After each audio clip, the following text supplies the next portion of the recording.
Hello, everyone. Oh, I didn't see my little red light go on. Good morning, everyone. Or wherever it is, whatever time it is, wherever it is you in the world, you are in the world. And welcome to Satsang. So I was getting ready to set up the live stream for today. This thought just came really very strongly to me as a message. Be kind. We don't live in a kind world right now. It's a world of polarization and harshness and anger and bitterness. And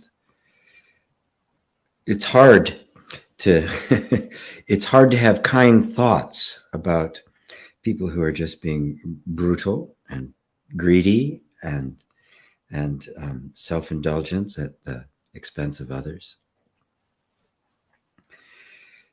But in my long life, I just can't think of any other principle to live by that's better.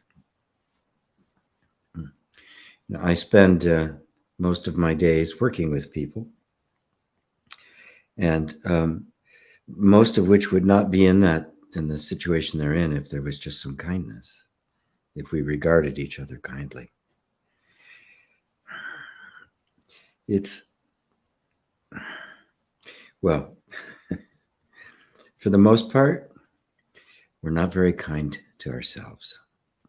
I mean, think of right now how many times you've beat yourself up because I don't get it, or I got it and I lost it. Why don't I understand what you're saying? Why does this keep happening to me? Why can't I get ahead? Why is it always a struggle? All of that is you being unkind to yourself, as if somehow you were supposed to perfectly be able to have it all together, make everything work, have prosperity and abundance and perfect intimacy and perfect health, and be enlightened all at once, and it should have happened by now. To me, the center of becoming truly kind for ourselves and others, to be truly humankind, right? Mankind, womankind, is to embrace the frailty and the flaws and the limits of being human. Being human is a precious gift. It's a rare gift, I understand.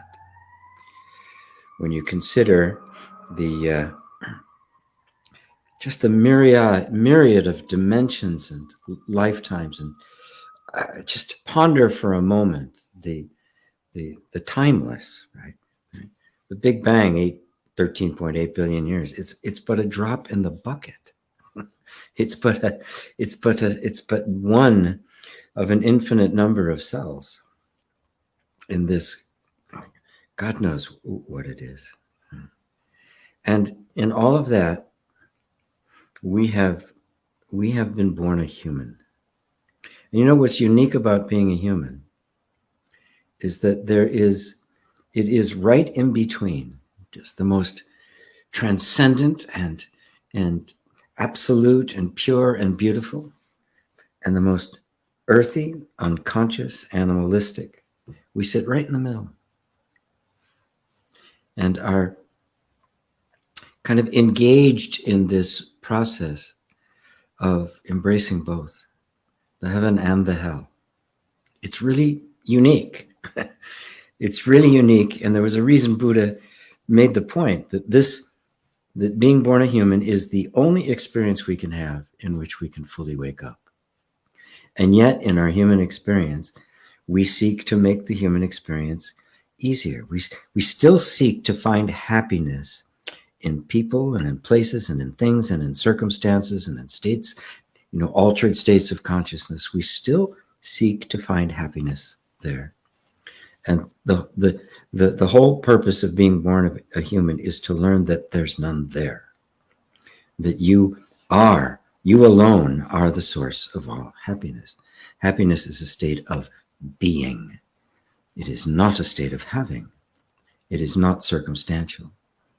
Yes, there's emotional ups and downs. There's emotional happiness, a new relationship, a new car, right? A new job, a raise. These all bring about emotional happiness, but we all know it's short-lived. It's there for a moment and then gone. If we truly grasped the impermanence of life as a heartfelt fact, right? our own eventual demise, that everything you have in this life is going to be gone. Time has already said it's mine. It's on loan to you, but it's all going to go. Every last thing.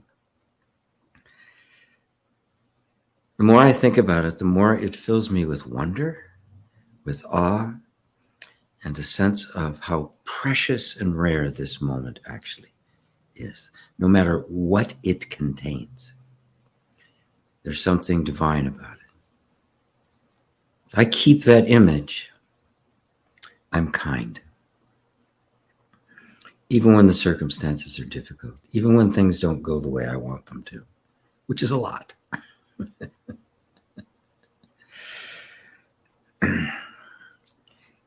Be kind to yourself. We push ourselves so hard. I'm going to get this. We have this ideal that, take massive action, kind of, be a success kind of things. And we push ourselves and push ourselves.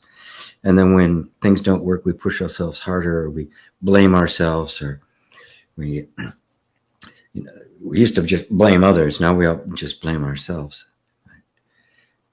Just ponder for a moment the sheer number of events, of connections, of causes and conditions that have to come together to make any moment possible. What we're doing right now, right? Sitting here talking all over the world simultaneously, was possible 100 years ago. Possible. Existed as a potential, but who could possibly have imagined it? And look at all of the things that had to happen before this could possibly arise, before there could be a virtual satsang broadcast everywhere in the world to anyone who wanted to listen. The kind of an open door for a message that you would have had to been had a very auspicious birth, to have been born in the proximity of a genuine teacher that you could actually go and see, and you had enough freedom within your particular culture and your particular family, your particular station in life, that you could actually take advantage of it. Now you can sit down in your robe with a blanket over your feet, flick a button, and have all of it sitting right here in front of you, free to partake of. Who could possibly have imagined that? Now, apply that to your own life. You cannot design your own life, and you don't need to. Out of that kindness to ourselves will come trust. Trust in the benevolent nature of life. Trust in ourselves, a self-confidence that isn't based simply on what has or has not been accomplished. It's something innate, something in you that knows your worth, the worth of this moment, and the worth of everyone else. So I'm going to let it go at that. Just say hello to everybody. And another day where I'm kind of low energy, so don't wear me out, okay? This has been a very interesting time for me.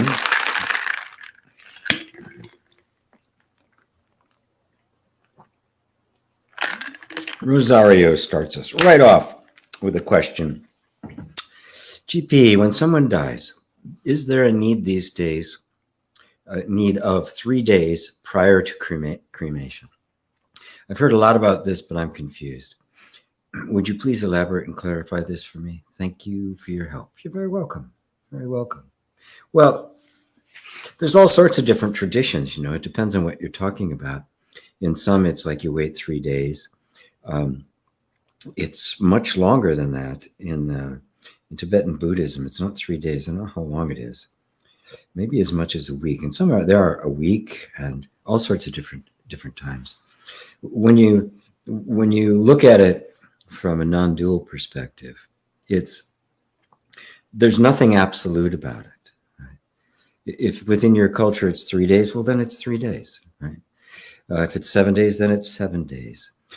The only thing I put on it is when something like that happens, we need to treat it with respect and dignity. Both the person who has moved on, and you really don't have to worry about them. They're fine. The ceremony and everything that goes with it after the fact is for us. It's for us to come to be able to let go of that which mattered to us, or let go of bitter memories if it was like a harsh time, a difficult, the loss of somebody who was difficult, and our own feeling about, I'm glad they're gone. Whatever it takes to, within whatever culture you happen to be in, to begin the process of resolving all of the energy that was there, of letting go of that which is no longer going to be available or influencing either negatively or positively, and truly accept this as a fact of life. Every death is a reminder that life is impermanent. Okay? This is not a nihilistic thing. It's not a depressing thing. Right? Imagine if life wasn't permanent, and the way you are right now is the way you've always been and the way you're always going to be. It is the impermanence of life that allows us to grow, to evolve, to learn, to expand.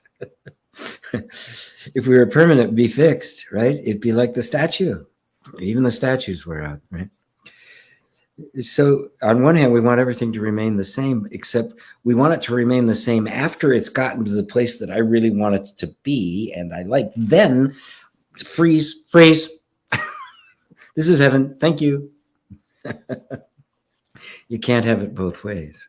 Right? And so it's an invitation to come face to face with the reality of death, that birth ends in death, period. Birth starts the chain of causation and death ends it. And then it starts again because there's a deeper cause. So use it always for that opportunity. Now, a lot of people don't. They don't know that they can do that.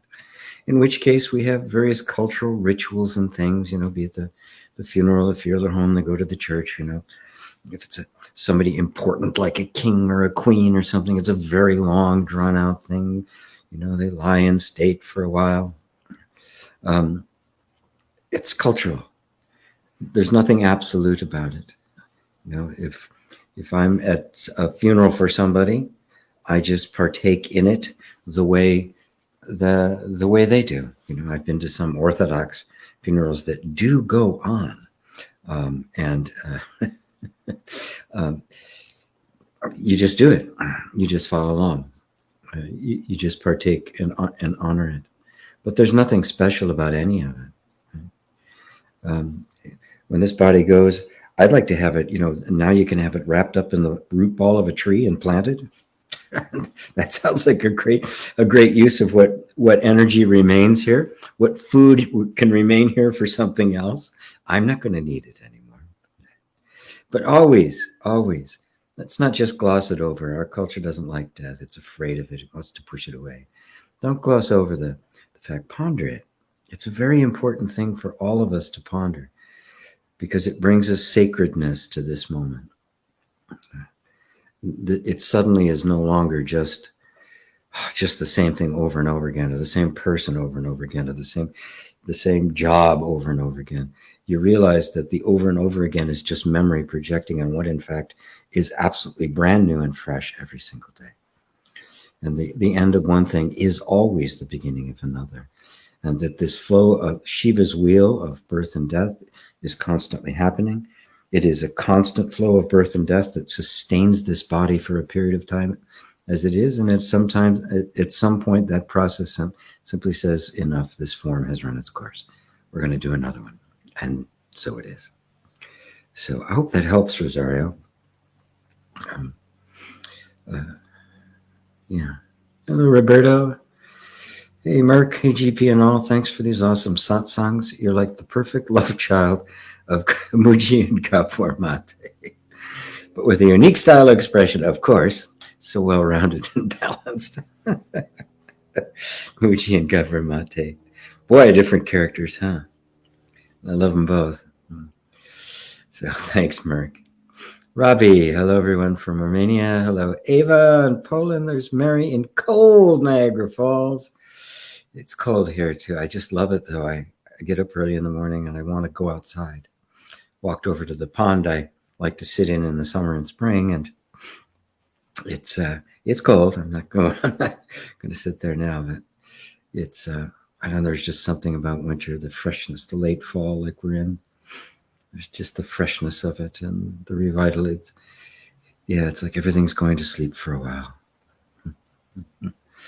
Teresa, evening GP and every Buddha here. Even though we have a financial recession worldwide, the addition to consumption continues unabated. How are we going to address the climate crisis?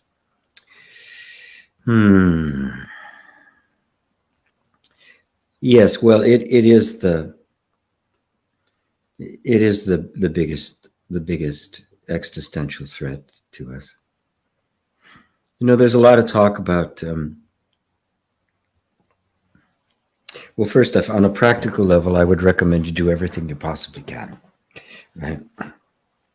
But also don't buy this idea that, you know, you saving your bags and recycling and stuff is going to make a dent in it, because that's not where it is. That's just a propaganda campaign. Not that we shouldn't do it, of course. I'll walk a half a mile before I'll drop something, and I pick stuff up along the way as I'm going. You know, you do your part, of course. That's the kind thing to do. But it's the institutionalized greed, right? It's the economic system we have, and we've all been infected by it, consumerism and the like. And so it's going to take a mass shift in consciousness. Right? And of course, the only way a mass shift takes place is when we've run out of moves, when we've really been pushed up against the wall, when the threat is no longer, well, it's already not deniable, but the institutions themselves are so held by greed that it's going to fall under its own weight. Right? It has to. Right? And you know, I love to say it's going to work out in the end, but I don't know. I don't know what's going to happen. I know this, that no matter what happens, you will continue to be. That even the total destruction of the earth completely, you know, in a comet, right, or anything, or something man-made, you will continue to exist. This isn't a non-dual cop-out, you know. It's all right. I'm going to exist. It sounds like some Christian saying, "Well, I'm going to go to heaven, so it doesn't matter what happens to the earth." It's not that, because at the same time, this is the middle way. We have to walk this middle way between knowing that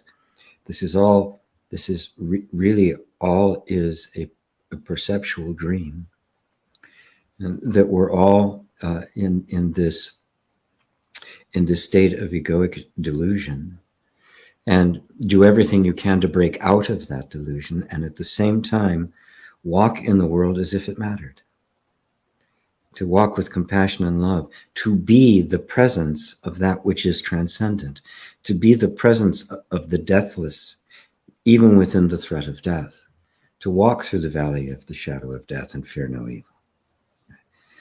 This is the best thing that we can possibly do.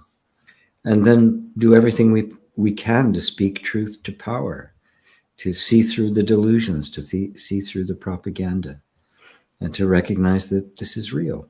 Support groups. If you're a part of some group, go on marches, do those things. I've done it. It matters, but the thing that matters most is coming to our own place of deathless awareness, so that you become the immortal, deathless life walking in this field, through this valley of the shadow of death hanging over us all. That would be my recommendation. So you bring the light of the timeless into the field of time, and you heal wherever you walk. You liberate with every word. You put your heart into that it matters, as if it was our last gasp chance, which in terms of this particular cycle of humanity, it is. I heard somebody giving the example that, like in the ocean, early on, the single-celled animals began to group together as a matter could survive better together than apart. Okay? It's a good analogy. So humans are polarized. We're fighting with each other, and at the same time killing each other. How do we come together in a consciousness that is based on us and not on me? But looking further than that, we have to recognize that while those little microbes that got together to form larger organisms, if they had failed at that, better to survive, but if they had failed, the world would have continued. This is, for the first time ever, these little things coming together or not coming together. If they succeed, it's great. If they don't, it takes everything with us. It isn't just, adapt or survive. It's adapt or none of us survive. That's significant. That means there's something about this time that is different than any other time ever. And we should take it to heart. I'll leave it at that. Educate with kindness. Everyone suffers from what Muji calls person poison. You cannot have a cooperative world of a bunch of egos, even well-meaning egos. Transcending the false sense of self is the way. That's what Christ said when he said, I am the way. No one cometh unto the Father but by me. It's been very distorted by Christianity, but what it really means is just this: the truth of who you are. That is the whole point of it, and that's the whole reason we're being pushed into the corner. We need adversity, unfortunately. We don't tend to learn from our mistakes, and we don't tend to learn unless we have to. And boy, do we have to. And if you look around, you can see it. There's an awareness of it. The conversations we're having now, these didn't happen 30 years ago, 20 years ago, 50 years ago. None of this was conversations I grew up with. But now it's like, wait a minute, we're all in this. We're all engaged in this. It's not remote, some little place there, somebody in some government's going to do something. We're all involved in this. It's close to home. So bring it home. Bring this, the earth, everything in it. Because if we're threatening everything, the entire earth is convulsing with a birth. It's not just humans. It's not just you and me. This is one functioning organism. This is the Gaia principle, I guess we call it. Thank you for that question. It's what a time we live in. What a time. But the good news is, because of this, because of all this, the Dharma is being spoken. The wheel of the Dharma is still turning. And there's more of a hunger for it and an awakening to it than I've seen in my lifetime. I was talking about this stuff in the 70s, and I still have the scars and bruises from the rocks that got thrown. Nobody wanted to hear this. Very few, at any rate. And there's still plenty of rocks being thrown. I had a couple this week, but it's okay. As the saying goes, the wise man makes his house out of the stones his enemy throws.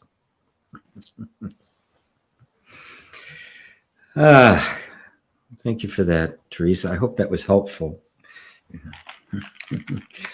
I know everybody would like to hear, okay, let's just do this, this, and this, plant more trees. And it's all there, but none of it's going to work until there's a fundamental shift in our human values where we honor the value of every single individual. And if we don't, then we shouldn't be around. It's the lesson that has to be learned.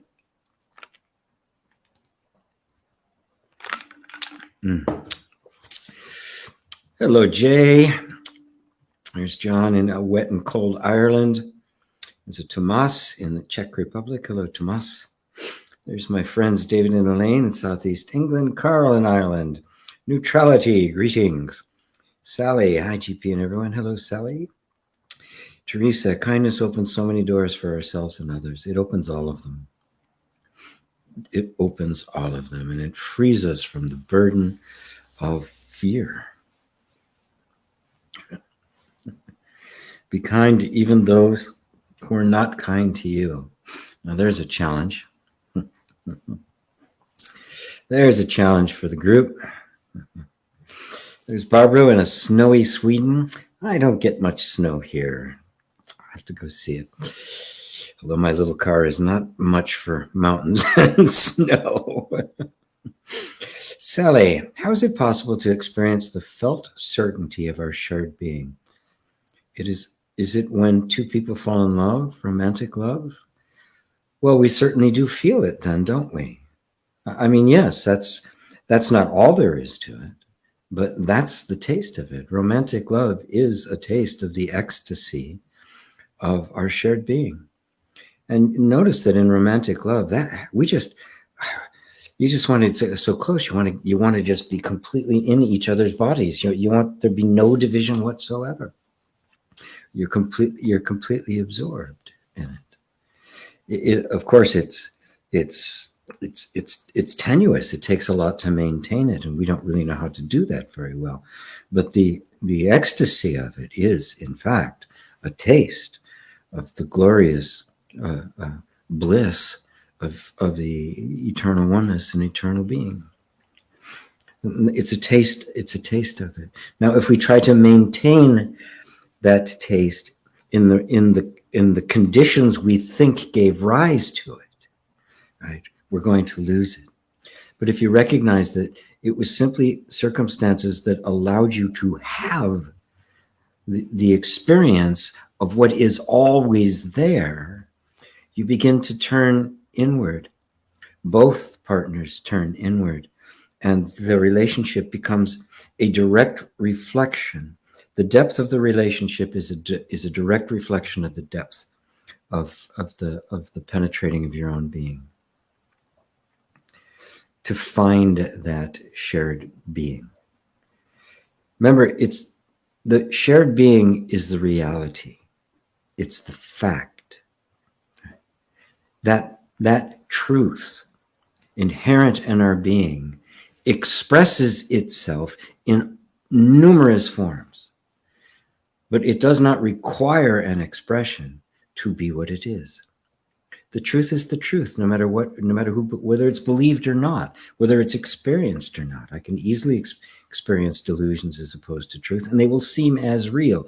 But the difference is the delusion has no substance to it and it'll fall apart. The truth is self-sustained. To find the shared being is to realize we are truly one, is to break down the walls of the mind so the notion of myself and other is dissolved forever. And when that happens, what's going to be the result as that happens? Right? Fear disappears. What am I possibly afraid of? Shared being. Right? There's nothing, no one outside of me. What is there to fear? What is there to worry about? What is there to doubt? There's nothing but love. It is all myself. There's nothing left. There's no other that I have to get from or work with or need or fear. It all falls away. It is one stupendous whole manifesting itself. This is what we taste in romantic love. It's just circumstances that open ourselves up to that. We then think it's the circumstances that created it and pursue that and then lose the heart of the connection to the shared being, which is what we actually felt. It wasn't the circumstances. It wasn't the people. It was simply something, a magic ingredient, like a great band playing together. Suddenly this thing opened, right? The sky parted and this stuff began to pour out. It's who you actually are. That is your true nature. And when it deepens, it goes to a place that's silent. It's still. The ecstatic moments come and go, as they always will, because all experiences come and go. But that to whom the ecstatic experience is happening, you find it's unmovable. It's eternally peaceful. It is not shaken by anything. And its very nature is love, because there's nothing other than itself. Oneness and love, same thing. So the practice is simply breaking down the wall of the mind. The walls of the mind are all the ideas and beliefs and assumptions that you and I aren't one.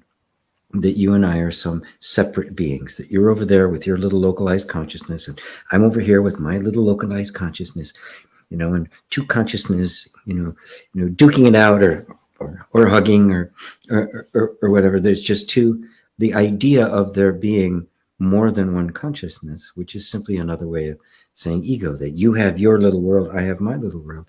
That is an illusion. It's not true.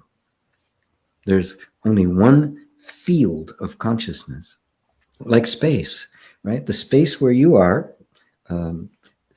Sally, is right? Yeah, the space. I forgot who asked the question. The space you're in right now, is it any different than the space I'm in? Take all the stuff out, right? Take the earth out and the houses and all these things, and just you and I in space. Is the space we're in any different? When we think of a localized space, we're really looking at the content of space. If I was to take this cup, right, and I break it into pieces, right, is the space inside suddenly reunited? Oh, I'm free! Reunited with the space out here? And if I'm moving the cup like this, is the space here having to get out of the way so it can go through? Consciousness is like space. It is indivisible. It's not localized. It doesn't exist in space or time. It is not a point. No, the mind can't conceive that, can it? Right? But our hearts can go, yeah, it's got to be like that. It's got to be like that. And so the individuality that appears, which is conscious manifestation of consciousness, that individuality appears. And then there's an idea there that somehow that individual that individuality that's appearing is a self-existent, sentient being that exists separate from me. That's the illusion. It doesn't exist. It is simply the unique manifestation, individualized manifestation of consciousness, which means we are all the same and all different at the same time. We are all equal, although completely different. We are all, in fact, one being. And so while we taste it in all sorts of relationships, not just romantic ones, but business relationships and good friends and every kind of relationship, even a pleasant conversation with an Uber driver, on the way home is a moment of intimacy. It's a moment of that kind of an ecstasy. Not in the same way, of course, but it's the same kind of feeling the sense of oneness that transcends even the feeling, like the feeling of being connected draws itself from the actual feeling, experience, knowingness of oneness. The connection is a manifestation. It isn't the cause. It's the result. So hopefully that's helpful for you, Sally. Beautiful, beautiful question. I'm all for romantic love, by the way. This is not a spiritual path that insists on celibacy or poverty or any of those things. Just to let yourself be authentic. Hello, Ursula on Madeira Island.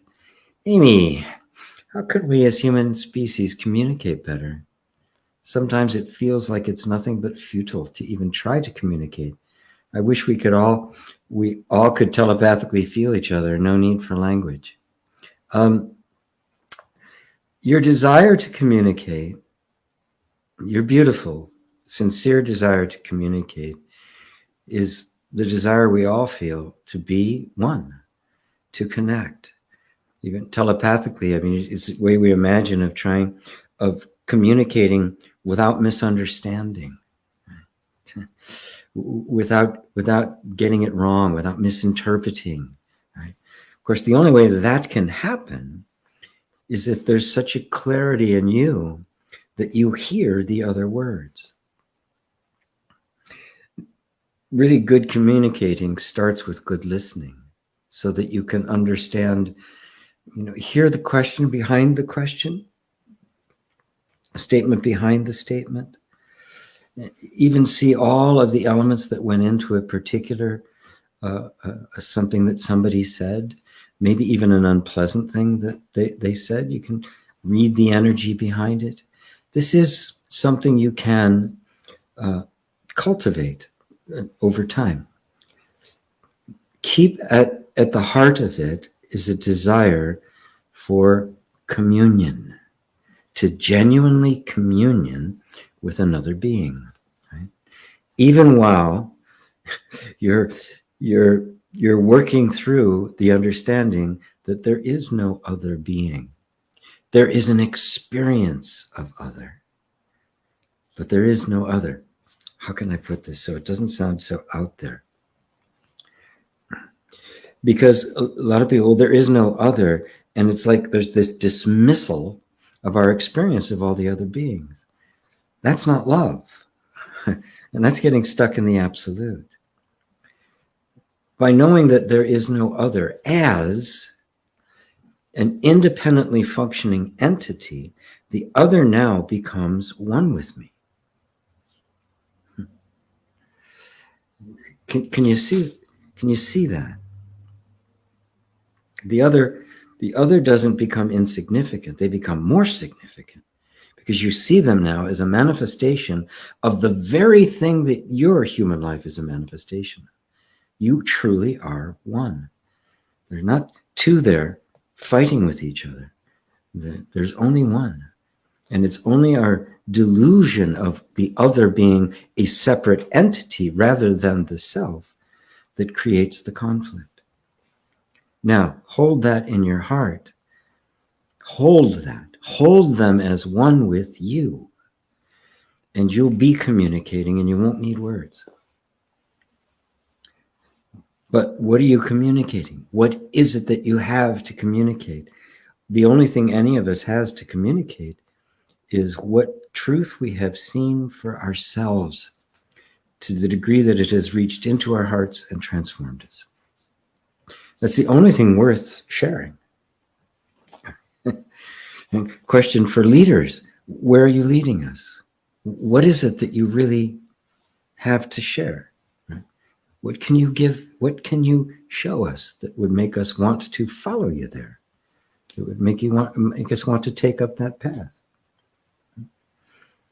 What is it that you are wanting to communicate? The better you know that, the more real and heartfelt that is, you will be amazed at how the words just come. It's like that energy of the heart takes charge of the mouth and the lips and the tongue and the larynx. It absorbs phrases and stories and thoughts and words, and then masterfully uses them. Like a master painter has got all the paints and stuff and puts them all together. Yes, there's a certain amount of skill involved. You have to learn, but there's a point at which you transcend the skill. And sometimes the only thing you can do is to recognize that it is futile to communicate. There are times when I will talk to people. I get comments. Well, last week, somebody throwing out a couple of Bible quotes about being thrown into the lake of fire and and all of that. I did my best to actually say something, but I doubt very highly if anything I had to say would pierce that, because that theological, that evangelical perspective is so petrified. It is so just stuck in its ways and refuses to see anything else. To know that is the wisdom that knows even when not to communicate. There's nothing that can be gained. The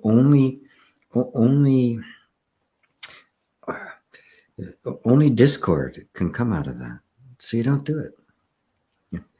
Even our deep desire to communicate is gated by our love. And when I know that there's somebody there that I cannot really speak anything to, either won't, right, or the conversation will be, trivial about the weather, who won a game last night, or something, which is fine. So does that help?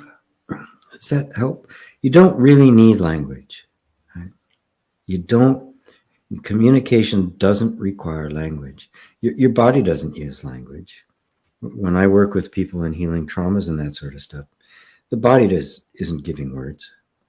It's giving feelings and sensations and impulses, and occasionally images and memories and stuff pop up. But the language of the body, of the human body, is like the language of any animal. Right? It is nonverbal. And so it communicates through very different ways. We have to become fluent in body. So I hope that helps, Amy. Hello, Jennifer, my beautifully beings, and Babaji. Fox, what's up, my fellow saints? Hello, Fox. Tomas, how to deal with my unconscious toxic mother with narcissistic tendencies. Her toxic behavior hurts me. I've never felt unconditional love from her, only conditions, demands, and criticism. I spoke about it with my mother, very open, with no judgment and with love in my heart, but she only kept defending herself, questioning and underestimating my feelings and memories. And why keep in touch with someone who hurts me, even if the person is my mother? It makes no sense. Any insights? Thank you very much, and sorry for the long one. Quite all right, Tomas. Trying to look and see. Are you living at? How old are you? Are you living at home still, or are you living in It sounds like not, because you say, why do I keep in touch? It sounds like you're not. You don't have to. My mother was toxic, borderline psychotic, narcissistic, narrowed. I never felt loved. I never felt wanted. I was told. I was told, I'm a guest. You're a guest in this house, right? It's not your house. It's not your home. Oh, thanks. Everything I did was gaslit, diminish everything to undermine me having any kind of confidence whatsoever, to be completely controlled and manipulated. And of course, they're totally unconscious about it. Nuts, actually. So you don't have to keep in touch. There's nothing obligating you. Right? That's harsh, and you may have other members of your family say, why don't you go see your mother? Because whenever I do, it is nothing but pain. You can't have a conversation with her, right? Because she will deny it, right? She will insist that you're the one that was the problem. You're the one that was is causing it. You're making a big deal out of nothing, gaslighting the entire thing. I mean, that's what she is going to do until, the auspicious event happens, the gods smile on her, and some degree of awakening takes place. She will continue to do this lifetime after lifetime. This is how it works. Until consciousness dawns, we are robots. We are simply acting out karma, conditioning. We are nothing but causes and conditions. There is no actual human being there yet. Right? It's a human form, but there's not a human being because the heart hasn't opened. That next step hasn't taken place. But, boy, it has taken place for you. And this is something to really become aware of and grateful for. It didn't happen for her, but it did for you. You can see her. She can't see you. You're actually in the driver's seat. It doesn't feel this way because of years of abuse. We don't have confidence. We don't have a sense of our own validity or our own authority. Right? All of that's been undermined, right? And she's of no. Anytime talk to her, it just makes it worse. She's not going to turn now and try to repair the damage she's done. So it's all on me. I'm going to have to do that for myself. And I'm conscious enough to do that. And thank God, if you ever have children, it's not going to happen to them. You're putting an end to generations, all sorts of ancestral horrors. Lord knows what your mother went through. Right? I have some insight into what my mother went to when she was very, very young. It clearly involved sexual abuse, probably even rape, right? Which was not uncommon. She was born in 1911, and so it was not uncommon. It's not to let them off the hook for their responsibility, but you really realize that they have no idea. Forgive them, Father. They have no idea what they're doing. Not a clue.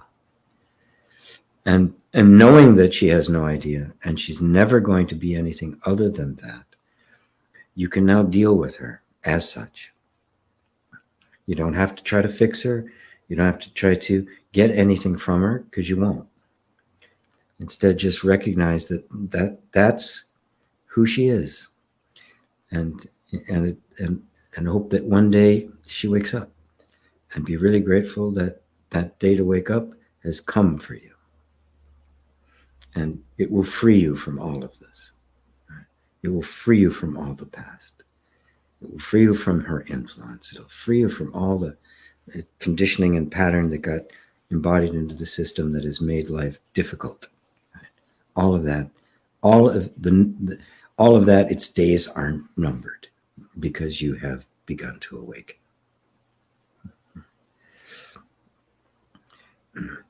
And recognizing that and really taking it into your heart, you'll find the right way to interact with her, if at all. I completely cut off all when my kids were young, I didn't really see this until I saw the effect it was having on my two sons. And I said, no, this is not going to happen anymore. This is not going to happen again. And I cut off all contact with my family. Got invited to Christmas and Thanksgiving and the family party. Says, no, I'm not coming. Because my kids were a wreck afterwards. And then I was very, very blessed because not long after that, I got offered a job in San Francisco. And I moved from outside of Chicago, a little town outside of Chicago, to San Francisco and raised my kids in California, for which today they are still grateful. Oh, God, I'm so glad I grew up in California and not Illinois. Thank you, Dad. So I know this is hard. And we all have this incredible need to bond with mom, more so than dad. And when that doesn't happen, the impact it has on us, until we are truly awakened to it, the impact is devastating, and it is, without awakening, it is incurable. You can only learn to cope with it, but with awakening, you can actually find that which is even beyond the bonding with the mother's love. You find the mother's love, the ultimate mother's love, which is right at the heart of you. The one who really gave you life, not the one through whom it came. So, does that help you, Tomas? God, I hope so. Hey, Jay, the winter drag. Gee.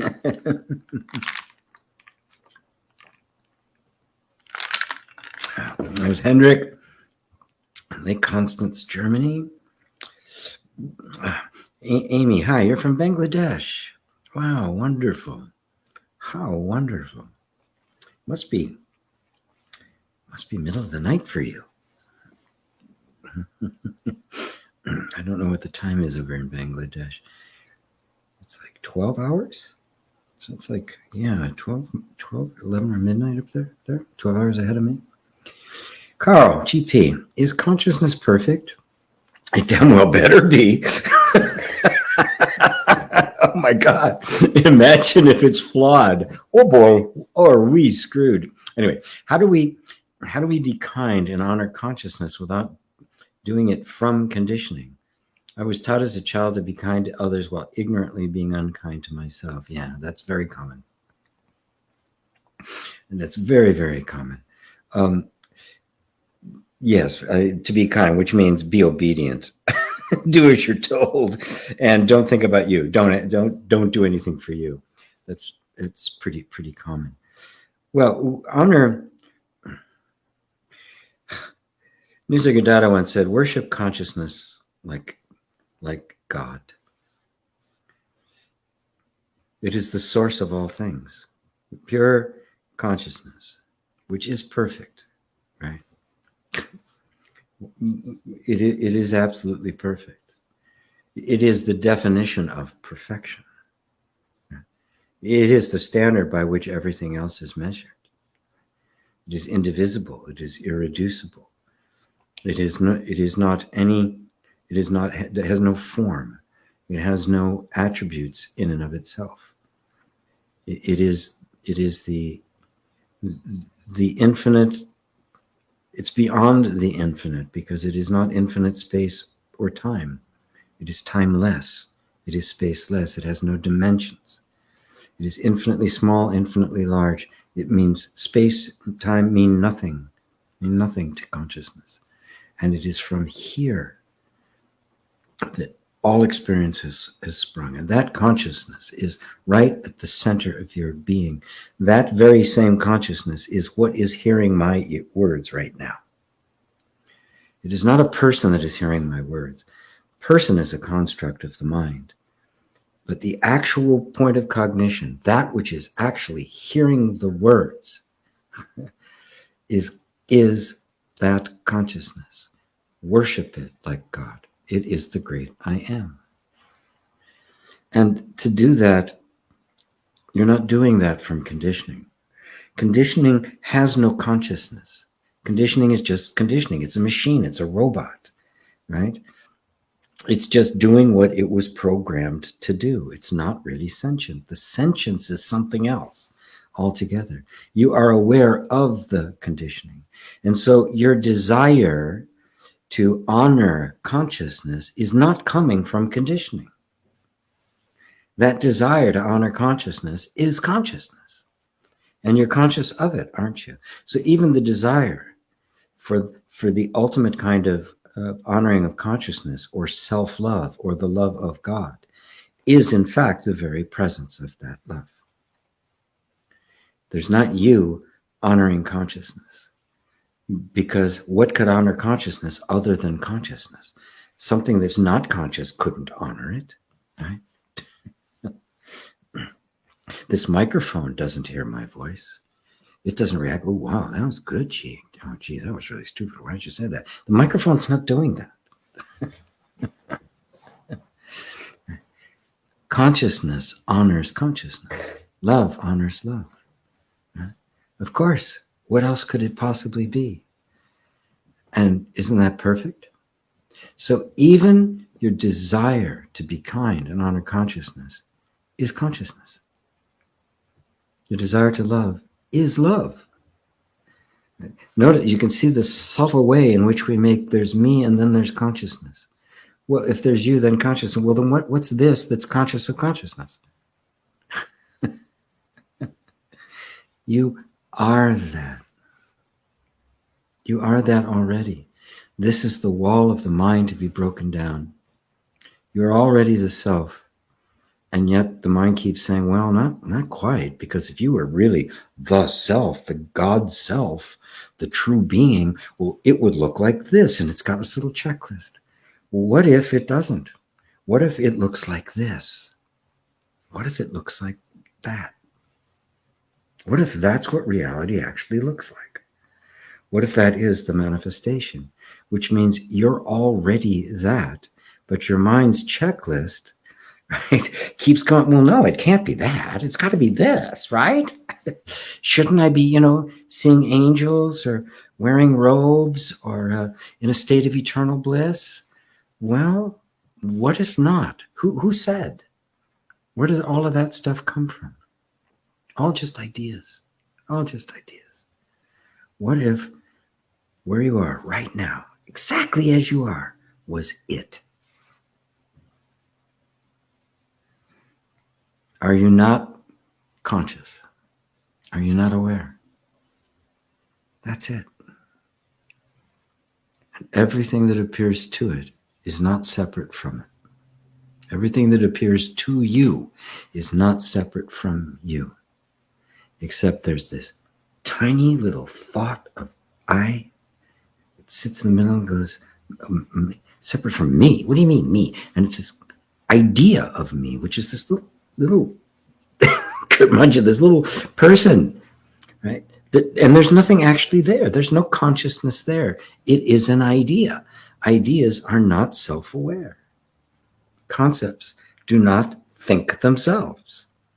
They appear to consciousness. So which is the real? Where is consciousness sitting? Is consciousness the one that is being looked at? Or is it the one doing the looking? Which means you say honor consciousness.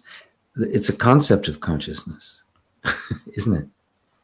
Honor consciousness is to honor yourself, and then you find the true meaning of that. Be kind to yourself. Because you can't help but be kind to consciousness. You couldn't hurt it if you tried. And everything being consciousness, you can't help but be kind to everything, including yourself, because there's nothing but yourself. Thank you for that. That was fun.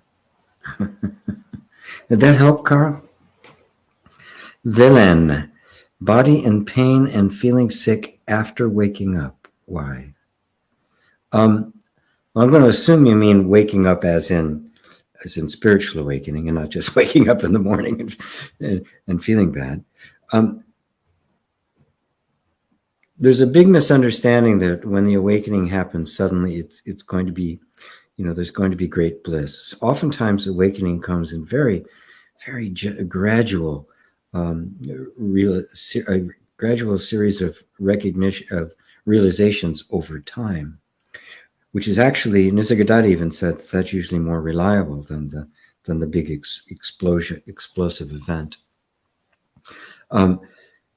When that happens, you have to realize that there's an enormous shift that takes place. Right? Even a tiny little insight into the nature of reality, an awakening. I am not my conditioning. I am not this body. Even a tiny flash of a glimpse has a profound effect on everything. And if that is mixed with a practice that is genuinely loving and accepting and allowing and beginning to actually be present with yourself, meditation without judgment, right? Without an agenda, without trying to fix things, but just absolutely being present with whatever is here, you're creating a space in which all the old stuff can come up. The traumas, the wounds, the doubts, the disappointments, disillusionments, the pains, all of that stuff that has been rumbling around and wreaking havoc on our lives has a space now to begin to come out. And it can come out in physical illness, and come out in emotional pain. It can come out in feeling, sick to your stomach, hot flashes and cold. I remember one time I went back and forth. One time I had like 4 blankets on me. I couldn't get warm. Then I'm like sweating. All the blankets, they're all back on again. And I wasn't sick. This was purely energetic, right? It was purely energetic. I just went through that process for a while and then eventually settled down. It was something that was erupting, right? That had been going on under the surface, repressed feelings and the like, which is why there's this intersection here that I've made anyway, between the non-dual self-inquiry and really transformational energy healing. Creating a safe enough space that we can truly be present with ourselves in love. And it's from there that the deepest self-inquiry can take place.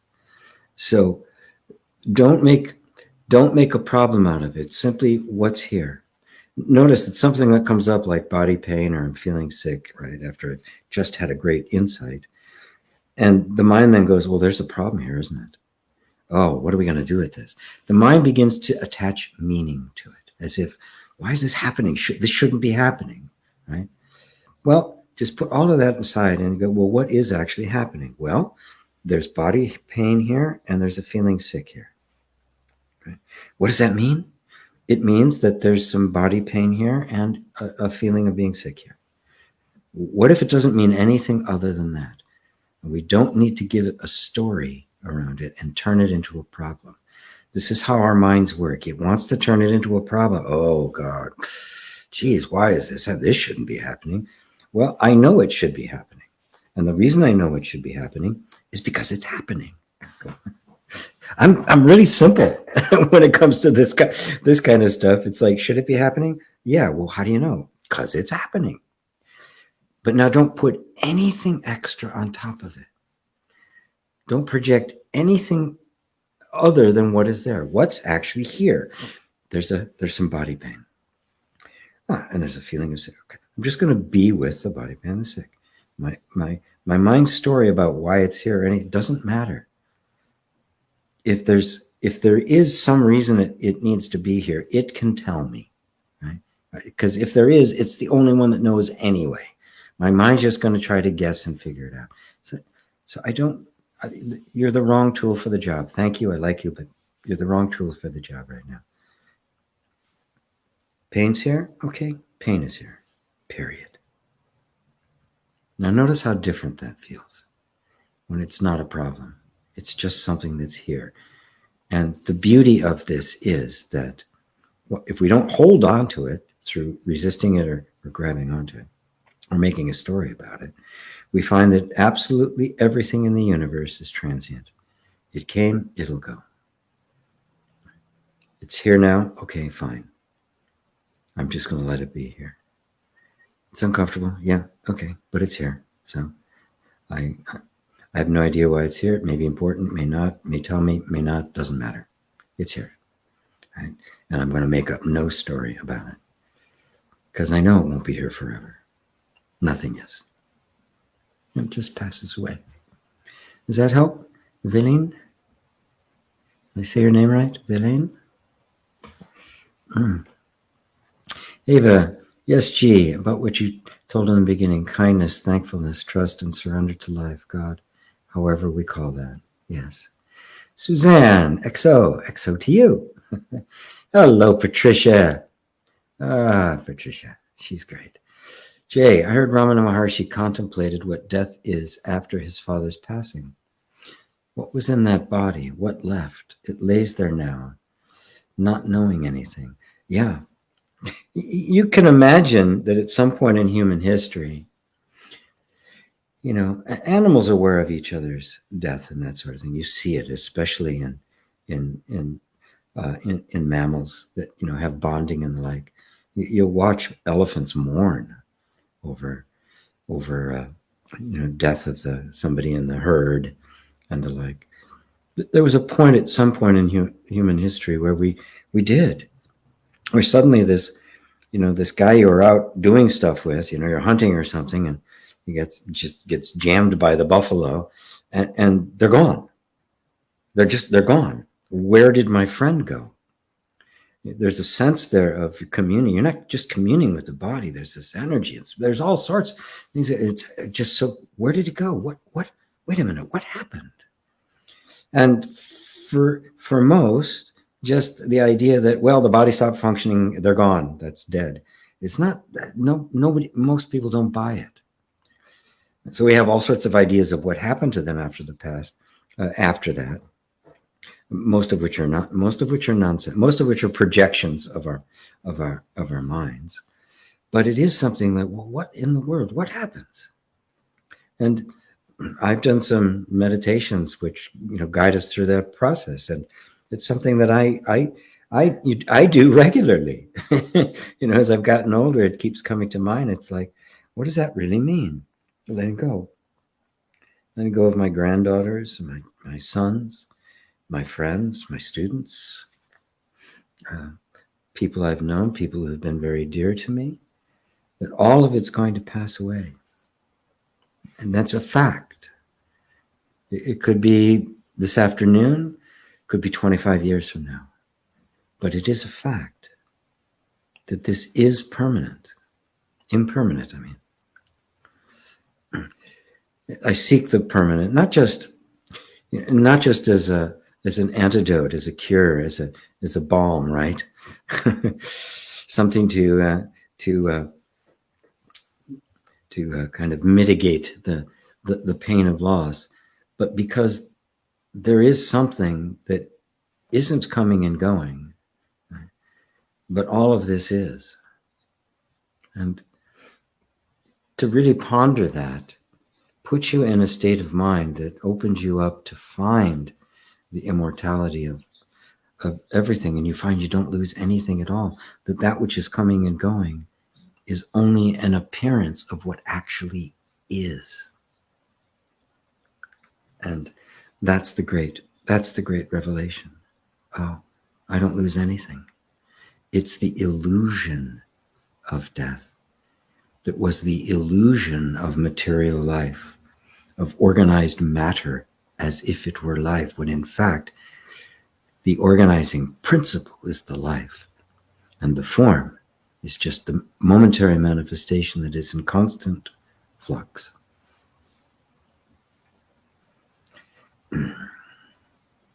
Thank you for that, Jay. It is a potent meditation. There's even one fellow who became a Zen master. He was a great pundit, just knew everything inside and out, could debate anybody on theological stuff, even in Buddhism. And he met a Zen master once who, after the guy's going on about this and that, he said, yes, that's all wonderful, but who are you? And he said it with such power and authority that it shook the man to his core. And he got rid of all of his books. He actually took a job as an attendant at a cemetery so he could ponder it. And that's where he had his enlightenment. By pondering what is here? Is anything still here? Am I really going to disappear? Who am I anyway? This is going to fall away. Yeah. All of this is going to fall away. But around me is going to fall away. Am I going to be gone? That's the question.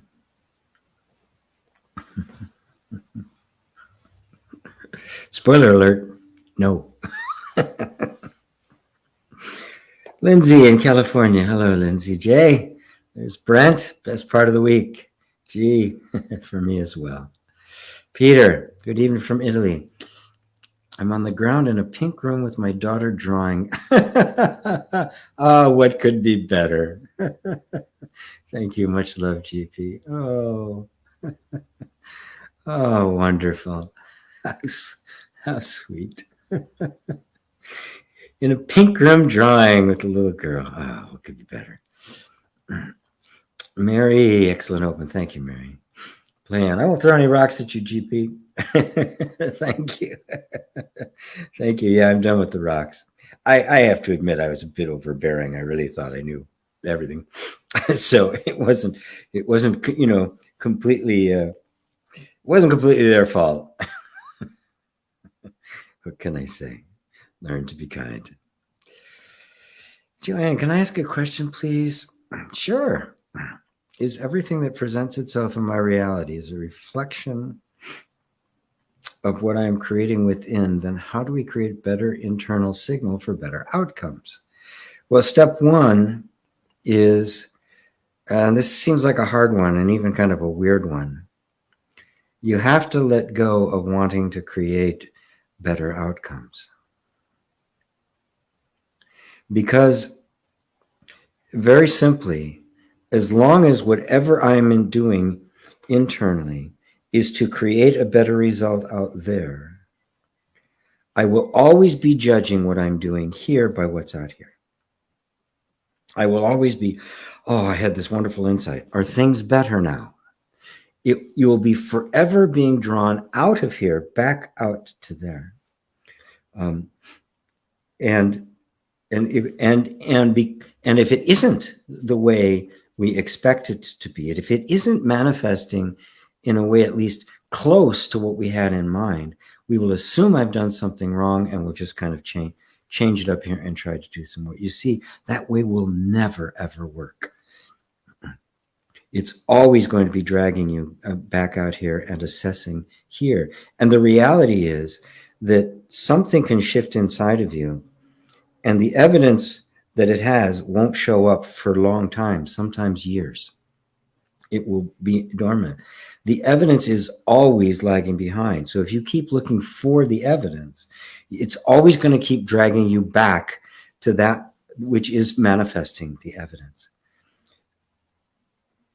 What has to happen is you completely disregard the evidence. That's what faith is. Completely disregarded, which means it doesn't matter anymore whether it manifests or not.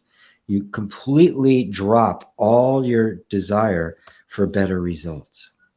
You let go of all attachment to results so that the only thing that matters is coming to the true sense of who you are, to becoming clear and pure, to come into the deeper knowledge of the self and let the rest take care of itself. It's the only way you can do it. As long as there's a motivation for going within that is not for its own sake, you won't get there, right? It's people want heaven, they don't want God, right? What if God said, oh yes, God, you can have me, but there is no heaven, by the way. This is it. You can have me. People go, what? Is there another God up there I can talk to? It almost kills God, right? It becomes a business deal. I'm going to get heaven. That's why I'm doing all this. I'm going to get this reward later. That's why I'm doing all this. Right? I'm doing all of these steps. So, because I'm going to get this, I'm going to get this later. But what about, well, that's irrelevant to this. You can see that thou shalt have no other gods before me. This, seek ye first the kingdom of heaven and its righteousness, and the rest will happen. It doesn't seek this so that it will happen. Seek this, period. Let everything else go. Nothing else matters. This becomes the one-pointedness, the only thing that matters. Truth for truth's sake. When that happens, you're free. The results don't matter. You'll see them and go, oh, even when they happen, it'll be a non-event. It'll be yeah, well, that's great. Yeah, love it. Okay. Because it will no longer have any authority or power or influence over your life. And that's genuine freedom. That's really what we want. We do not want our sense of well-being to be dependent upon something external that I have to control. Because if it is, I am its slave. I'm forever bowing down to what conditions do I need to meet in order for you to please me. Law of attraction becomes this mean God withholding things. Does that help? Does that help, Joanne? I know it's not an easy thing because we all have this desire for a better life, but we've got the mistaken notion that that which expresses a better life actually brings us a better life.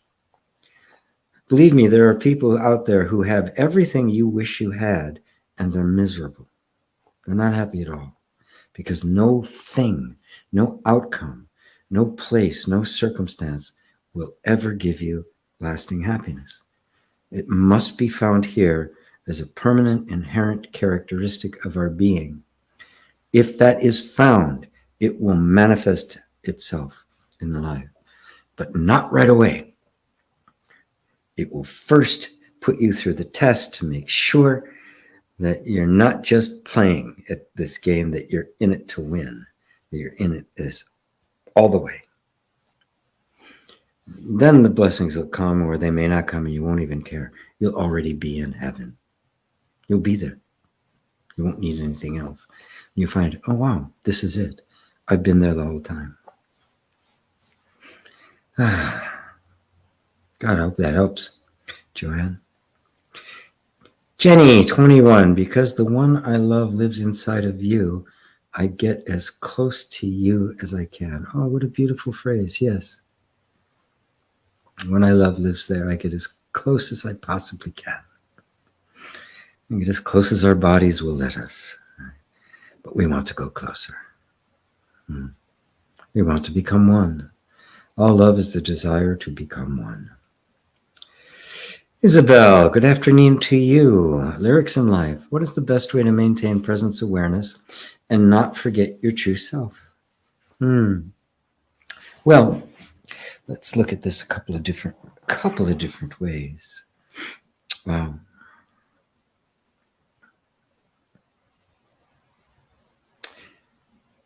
Well, first off, I want you to notice, or maybe just even accept on faith, that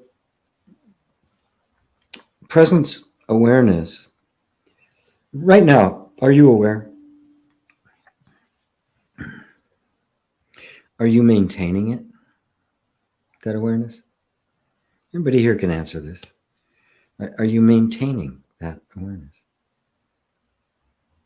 Are you having to do something to keep it going? Now, your attention right now is on my words and the answer, right? So there's a sense of your awareness of the presence awareness, right? Well, now you get distracted, Something goes off, a siren goes by, something happens, or your mind just wanders off somewhere. Now, has presence awareness wandered off? Or is presence awareness still here, only a wandering mind is appearing to it? Now, so first you see what's happening there. And there's this idea that somehow I lose touch or I forget my true self because the mind has been distracted and it has wandered off and it's pondering something deeply. So, oh, the only way that could happen is if presence awareness was here watching it do that. So the only real thing we're talking about here in terms of a practice is recognizing when that happens, because we find ourselves involved in the story. It's almost like this cloud comes up, that we're so here, that our attention is so here, that we forget that we're not actually there. We're here, that it's happening. That the only way it could be experienced is because presence awareness is here, and it is present, and it is aware. Now it's aware of a wandering mind. Now, every time it wanders, and you, oh yeah, there it is again. And this is important, because what we'll tend to do is think, oh, I forgot my true self. I lost my sense of presence awareness. Now, can you see that's a very subtle mistake that makes presence awareness an attribute of you rather than the reality of you? Can anything be experienced without presence awareness? Anything. No matter what it is, even a totally wandering mind that appears to be so absorbed that it forgets presence awareness, isn't that appearing to presence awareness? You'll see the subtlety is the notion not of the wandering mind, but somehow you are separate from and different than the presence awareness.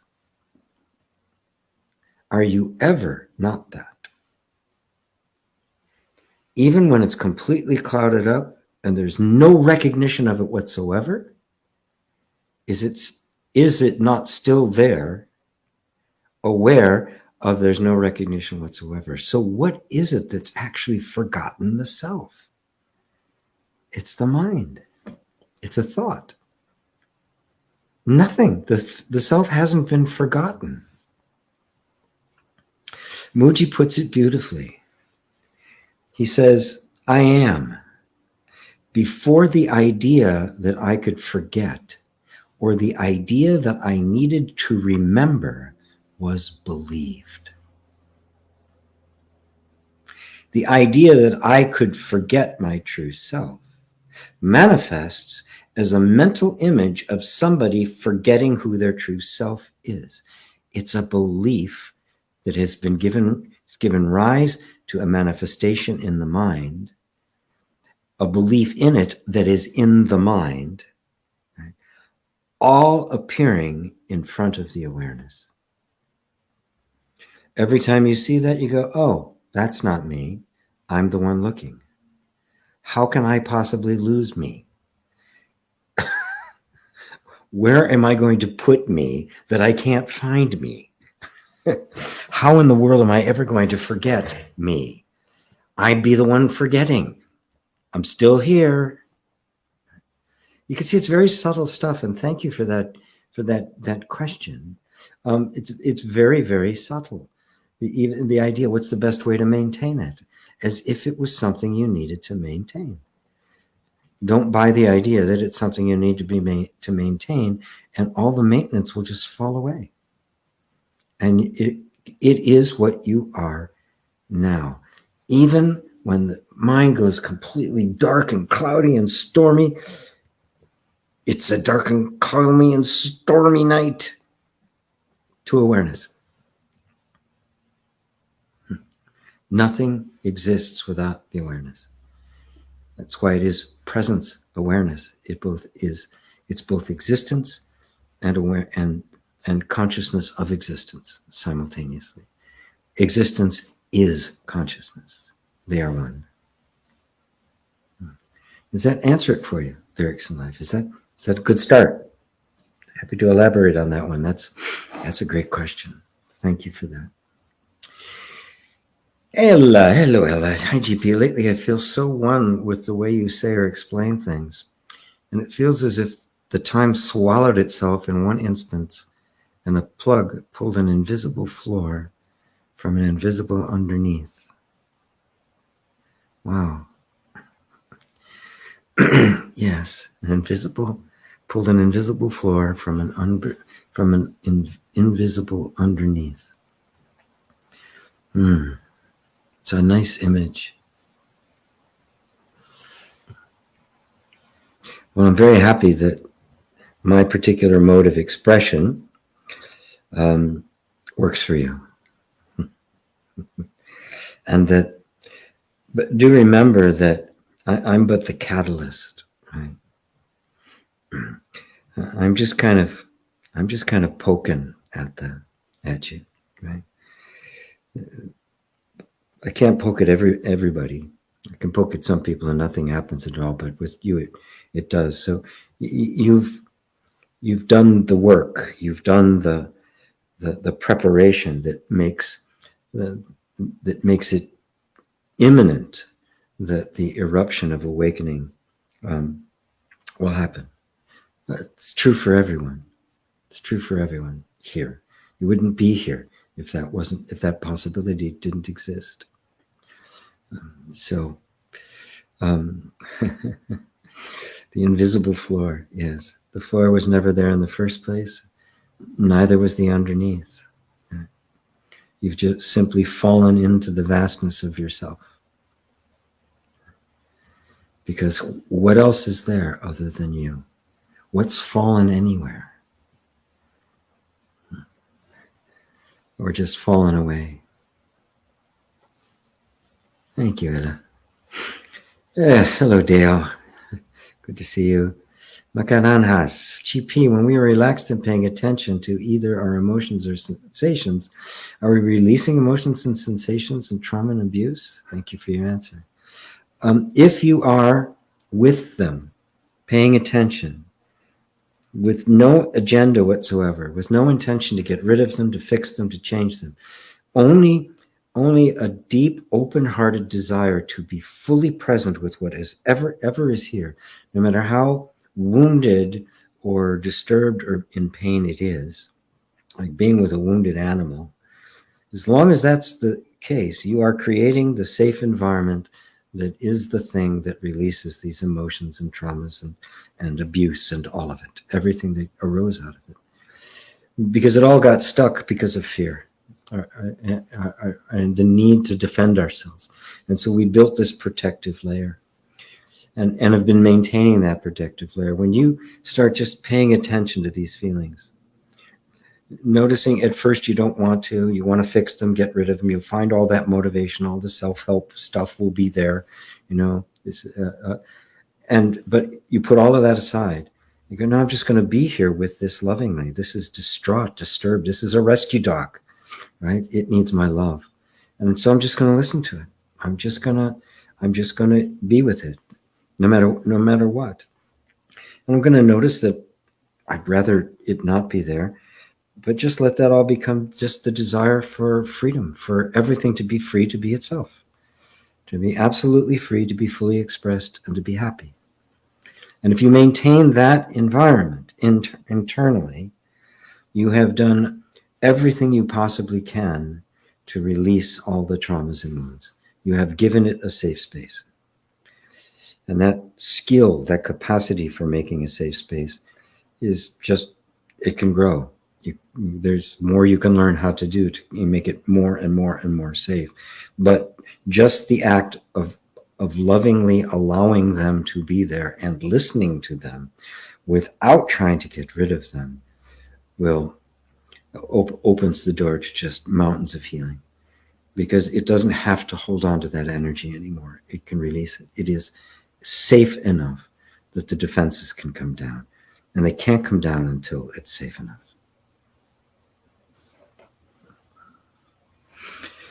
So, does that answer it for you, Mascarenas?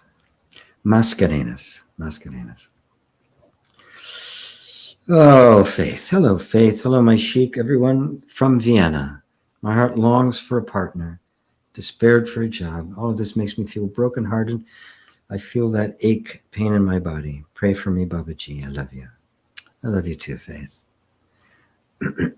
And I am praying for you. How should we pray?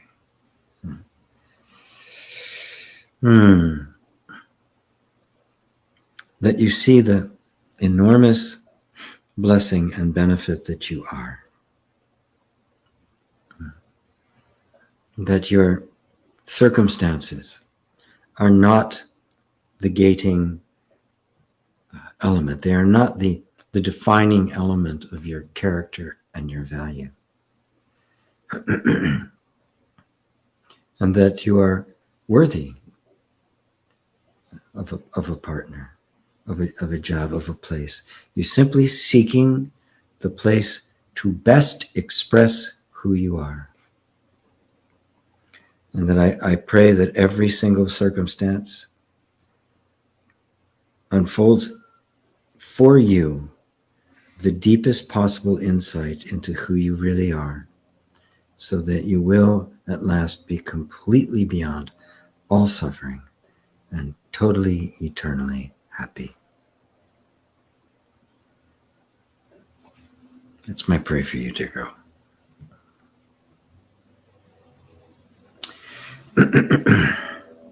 Dee, you need to forget about yourself as me in order to be at one with the rest. Yes, absolutely.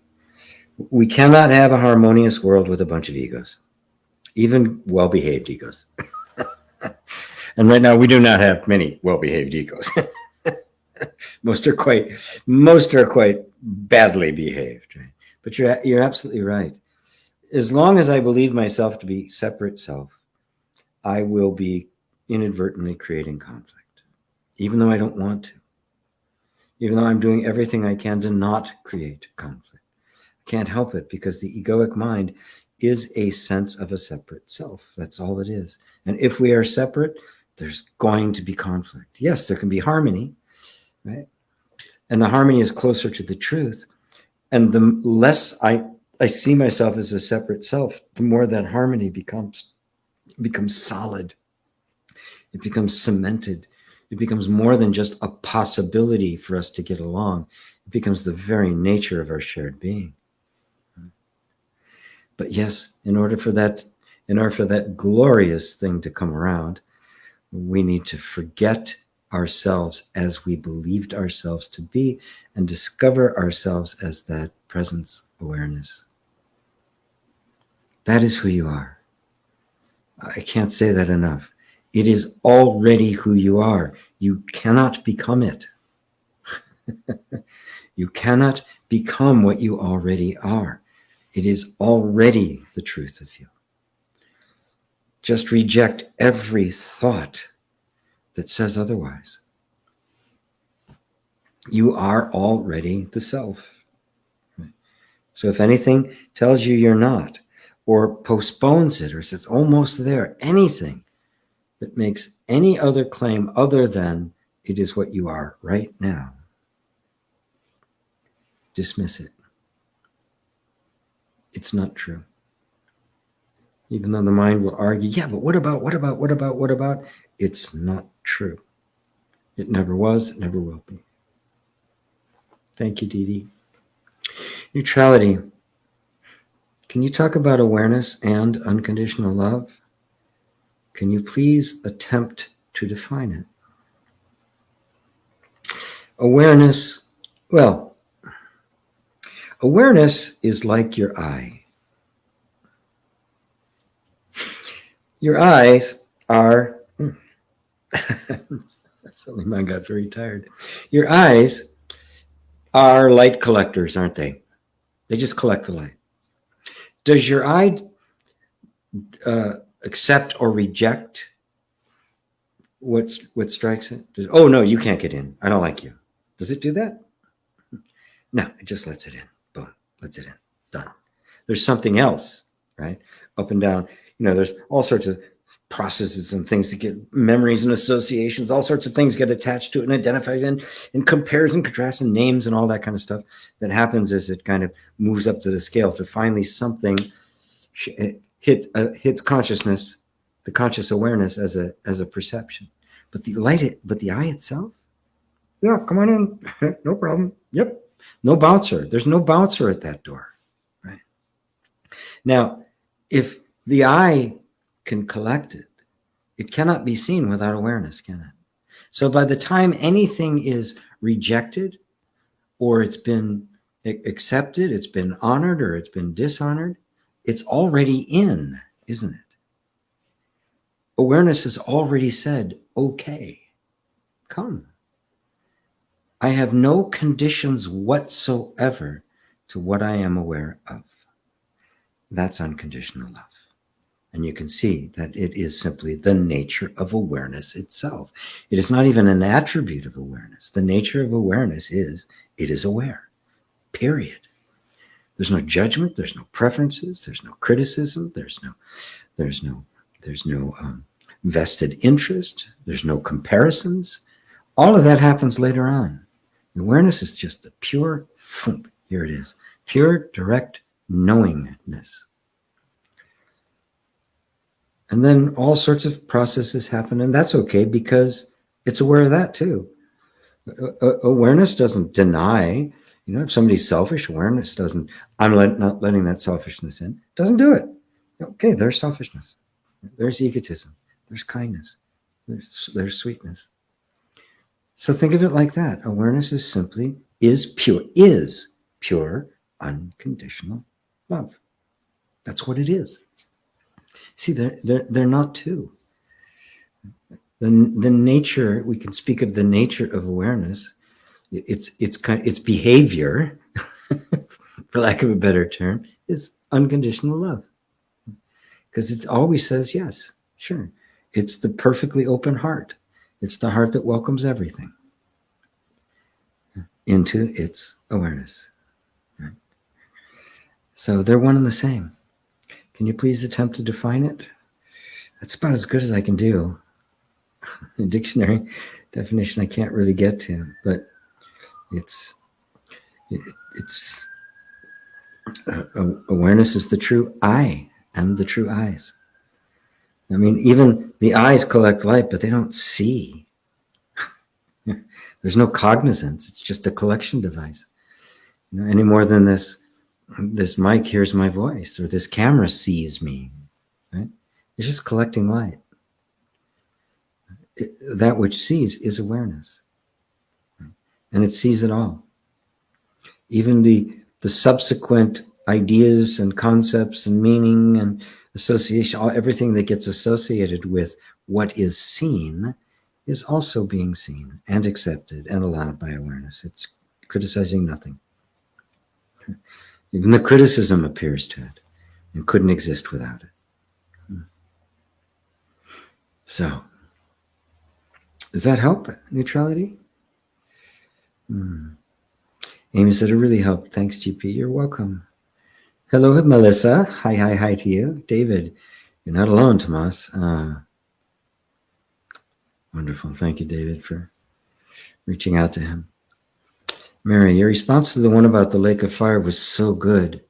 I used to be in that mindset. Thank you for directing that, man, and helping me hear what I wished I could have heard back then. But I can see that it is better late than never. Yeah. It's never too late. It's always right on time, Mary. Right on time. Perfect timing. Everything is unfolding with such utter perfection. It's just, we look at it and go, really? But it is. Do I have something in there? Oh, yeah. What is that? The blanket I have on me. It gets chilly in here. You notice sweater and this, but I love the cool air. I don't like to turn the heat on. Right? I prefer blankets or a fire. So at any rate, I don't remember what I said to the man, but I did try to draw his attention towards that if you don't not know who you are, right? which is what Christ was really referring to by coming to know him, right? Or coming to know God directly, that you're already in the lake of fire. And most of the evangelical Christians I know are suffering. they're not happy. Right? Everything is off in the future. The world sucks, and politics sucks, and then the election was stolen. All sorts of things that they get into because there's just an enormous amount of suffering because the evangelical doctrine is heresy. It's blasphemy. It is antichrist. It is the opposite of it. And it just heaps nothing but cruelty on people. And so you are in the lake of fire. Maybe he heard that. I hope so, but yeah. I made a response. And, if I'd been talking to him in person, I may not have, right? Unless there was some kind of an opening. But in a public forum like this, I felt like I had to say something and hope that maybe he would, something would pop open in his mind. As far as you're concerned, it's not better late than never. No, love, it really is always right on time. Nothing can happen out of order. Every single event has a destiny about it. And the ultimate destiny is that you wake up, as you have been doing. And all the things that we go through in that process, all the dead ends and cul-de-sacs we end up in, they end up contributing later on to the post-awakening sadhana and to our capacity to bring others to the truth. You become one who can speak with authority. You've been there, done that. You're a priest or priestess, who has been through life. You're not sitting in an ivory tower somewhere making proclamations. It's coming right out of the grit of your own living. So it's right on time, Mary. This bus is right on time. Dave, what's up, G? Good to see you again. It's been a long while for me. Yes, it has. Welcome back. About time. Jeez, infidel. Infidel, we need a new crusade. Oh, could you imagine an Advaitist jihad?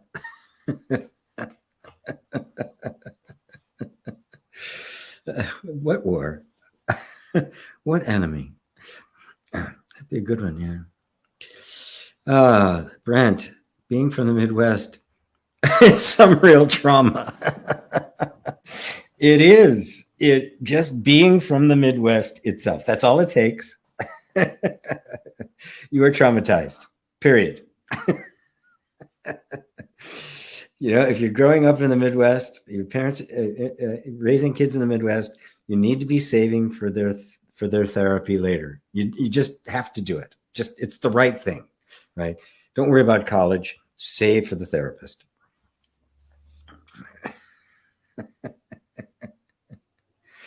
John Philip Stevenson, yes.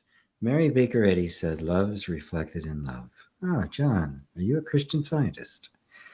I'm very familiar with Mary Baker Eddy. She was one of the first people I read. And fascinating story. And, the whole New Thought movement kind of grew out of that. But yes, love is reflected in love. What else could be the case, right? And the same fountain doesn't send forth sweet water and bitter. It can't. Love can only give rise to love. Thank you for that. Beautiful, beautiful. Don't hear much about her these days. Dee Dee, in my relationship with my mother, I finally understood that when we see the mother as our mother, expectations will be created. Unless you give up the expectation of them being something you would wish, hurt keeps on going. These people are caught in fear and caught up in their wounds, making it easier to project it on others as they cannot deal with the truth lying inside of them. All very All very true. Well, John continued. Let me take this in this. Flood, all just ideas. This is as good as it gets. Yeah. Yeah. Well, it's not really as good as it gets. It always keeps getting better. But accepting that this is it in this moment, and the next one could be better, but compared to what? That you go from perfection to perfection to perfection. Right? And yeah, it is all just ideas. Reality is not an idea. God is not an idea. Love is not an idea. It's reflected in ideas and loving actions and kindness. Anyway, Dee Dee, yes. And the reason we have these expectations from our mothers is because we didn't actually get the ones that should have been met, were not met. We all come into life, the human body comes into life with a need to bond with mom. We start out as the mother's body, for crying out loud. There is a bond we share. Everything that's going on is shared between the two. And for the most part, we didn't really get everything we needed. And so we keep seeking for it, even though we're never going to be able to get it from there. Right? And then eventually you begin to see mom and dad as they actually are, with their foibles and their lack of consciousness and their fears and their doubts and their worries and their pains and all of that. And our hearts open then to them. It doesn't change the fact that we did not get what we needed. It just softens the blow when you realize they weren't capable of giving it to you. It's not that they withheld, right? At least most of the time. But even when they're withholding, the reason behind it is because there's something inhibiting it, something painfully inhibiting it. And so you drop the expectation that you're going to get it from them, right? Or you will. It will just keep hurting. And then with that expectation gone, you can be right with the raw pain itself. The reality that you did not get what you needed, right? But the recognition of that and being present with that pain opens up a dimension that goes beyond the human mother to a place that does meet that meets it perfectly and beautifully. The goddess mother, the mother of all mothers, the actual source of all being. And slowly, gradually, we come to know ourselves as one with it. And it's not just the source of my being. I am it. The distinction between the source and me, the fountain and the water, the God and her manifestation simply vanishes. And God is all there is. Mary, I love what you saying here about consciousness. I am it already. Nothing to become because I already am. Yes, it is only the mind that says you're not. And we believe it. The village idiot is calling you stupid, and you're going, oh, really? I am?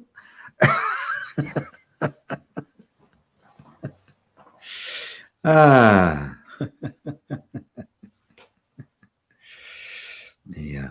Need to mute myself for a second.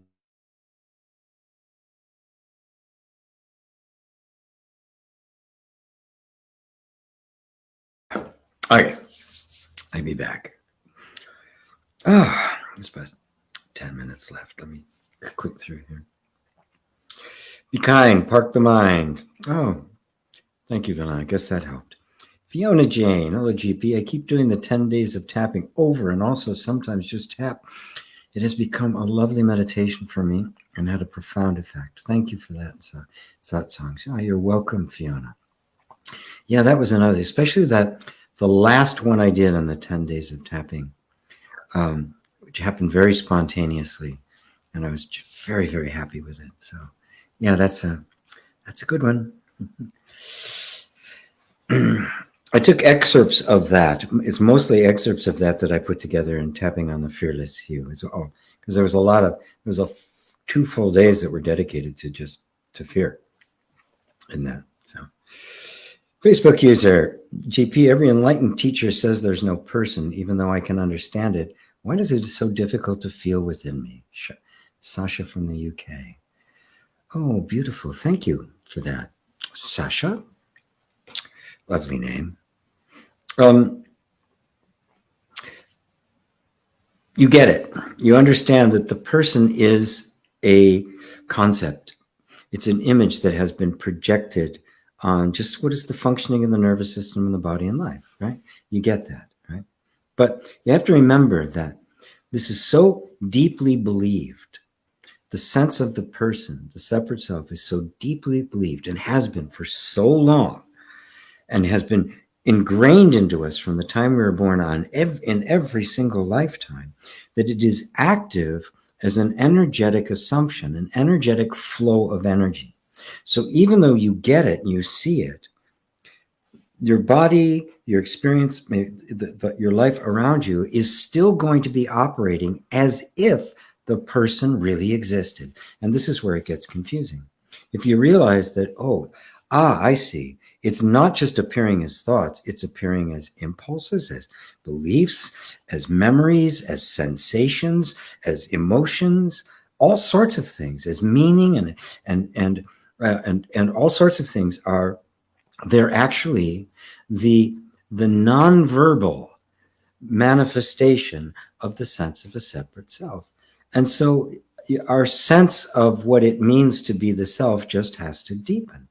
I have to realize that I'm this consciousness that is in the midst of this world. And this whole world has been shaped on the idea that I am a separate self, that I am a body in a world. And this is active within all the dimensions of the human being, not just the mind. And for most, it is the mind in which it is seen first. And then you run into this conflict between the habitual patterns and all of that stuff. And you go, what the hell? I get this. Why is this happening? But engaging in that, okay, well, why is that happening? Because the sense of a separate self is not just a thought in the mind. It is an energetic belief that is manifested as behavior for lifetimes. And at its essence, it is the notion that I am something. I become someone. And that is one of the vasanas. It's so fundamental that it literally gives rise to lifetime after lifetime. So you're in the process now of pulling out all the weeds, right? And it's not like you look at the field, I got to pull out all the weeds. It's just one at a time. Whatever comes up, whatever feeling is there. Is this feeling the true self, or is this is a feeling of being separate? All right. It's a feeling of being separate. So I'm just going to let it be there. I'm not going to try to make it go away because that just makes it stronger. I'm just going to recognize it for what it is. My seeing of it is all I have to do. And then not worry about why is it so difficult to feel it within me. Again, your mind has made some criteria as to what it should feel like, because probably you've had the experience and there was this wonderful feeling of freedom, but then that went away. I thought I must be doing something wrong. No, you haven't. This is what's going to happen. It's going to vacillate like this because there's still a part of us that wants to have a really good experience. And as a result, we're kind of grabbing on, a very subtle way, we're grabbing on to this form of life and rejecting this form of life. But as long as you're doing that, you're on Shiva's wheel. You're in the realm of birth and death. Right? But if you stand back, wait a minute, I'm aware of both the sense of a person manifesting as thought, manifesting as feeling. I'm aware of the first manifesting as wanting to have attached to a particular group of feelings. I'm aware of all of that. Well, then those can't be me. What am I? And gradually the stillness will be there. Like, I am none of that. It doesn't matter if this goes on. It's not like it's difficult to feel or not difficult to feel. It's just feelings going through. Right? And they're all okay because I am that. I am just here. Let's speed up my little process here. How's that work for you there, Sasha? Shasha? Oh, Shasha. Not Sasha, Shasha. Anthony, reminded of the Tibetan approach, kindness to all living things. They might have been or might be someone important to you in another life. An idea that creates a pause to negative responses. Yes. All of our negative responses are simply the way it appears in the moment. And the moment just gets blinded to everything else. There's always a bigger picture in mind. Mary, I've been seeing my spiritual friends that I thought had it together lose it when confronted with death. My other friends are more accepting when confronted with death. A bit shocking to see. Yeah, we're not prepared for it. We freak out because we haven't really come to terms within ourselves. We're going to die. Your birth certificate didn't come with an expiration date, so you don't know when, but it is going to happen. And what's that going to be like?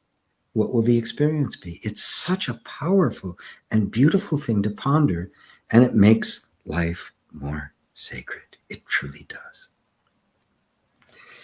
Well, I've exhausted the queue at the 2-hour mark, just about. So thank you all for being here. Jacqueline, love you, GP. Love you too, Jacqueline. David and Elaine, thank you. There's Jonas. Hello, my brother. And thank you all. Thank you for your time and wisdom here in Satsang. Thank you all for being here. Thank you for partaking. Thank you for your own wisdom. And may it grow and develop and bring happiness and peace to you all. Till next time.